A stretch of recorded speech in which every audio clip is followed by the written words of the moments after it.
தமிழ் எழுத்துல உண்மையிலேயே பெருமைப்படக்கூடிய ஒரு விஷயம் இருக்கு. என்ன அப்படின்னா, நீங்க நல்லா கவனிங்க. தமிழ் எழுத்துகள் இனமா பிரிப்போம். நம்ம இன எழுத்துகள் அப்படின்னு சொல்லுவோம். க, அதுக்கு அடுத்து என்ன இருக்கும்? ந. சாக்கு அடுத்து ஞ. டாக்கு அடுத்து ந.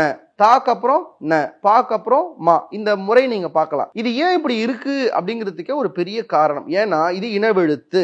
காவுக்கு ஞா இனம், சாவுக்கு ஞா இனம். அது என்ன சார் இனம் அப்படின்னா, உங்களுக்கு வேடிக்கையா சொல்றேன் பாருங்க.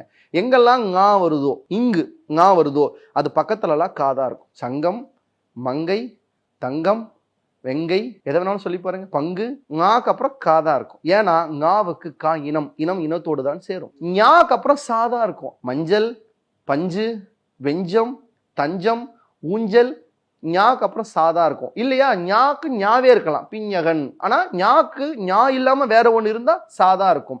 நாவுக்கு டாதா இருக்கும். மண்டபம், தண்டம், முண்டம், கண்டம், எது வேணாலும் சொல்லி பாருங்க. பண்டாரம், நாக்கு டாதா இருக்கும். நாக்கு தாதா இருக்கும். பந்தம், தந்தம், எந்தை, தந்தை. அப்ப நான் ரொம்ப ஆச்சரியப்படுற விஷயம் என்னன்னா, இது இனவெழுத்து. ஏன்னா ஞா தன் இனத்தோடு தான் நிற்கும், காவோடு. ஞா தன் இனம் சாவோடு தான் நிற்கும். நான் தமிழர்களை பார்த்து கேட்கிற ஒரே விஷயம், இந்த மொழியின் எழுத்து கூட இனத்தோடு நிற்கிறது. தமிழா, நீ மட்டும் ஏன் உன் இனத்தோடு நிற்க மாட்டேங்கிறேங்கிறது தான் எனக்கு இருக்கிற ஒரு பெரிய ஆதங்கம்.